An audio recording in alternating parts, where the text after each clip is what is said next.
Ito mga, Nakita ko na kanina, umupo siya kanina. Kaya tinanggal ko agad sa higaan. ang galing. Habang umiiyak siya, natatai pala siya. Ihi lang yun. Ihi lang yan.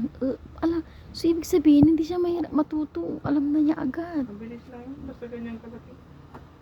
Alam na nila yung kukuha na nila. Ay, very good pala. Kaya pa naghanap ng inaamoy-amoy niya yung simento. Ayun. Umihi na. Sabi ko na mga pusa na yan, tama-tama yung nalagaan dito. Umiiyak siya una. Tapos nakita mo, umuupo siya doon sa higaan mo. Hayaan mo lang siya. Pag lumaki yan, ang gagawin niya, pag ganyan basa, patabunan niya. Oo, pag tumae. Umihi lang siya kasi kaya ganyan lang. Aburido nga siya kung ano gagawin niyo. Inaamoy niya. Pinaamoy ko sa kanya kaya nilabas ko.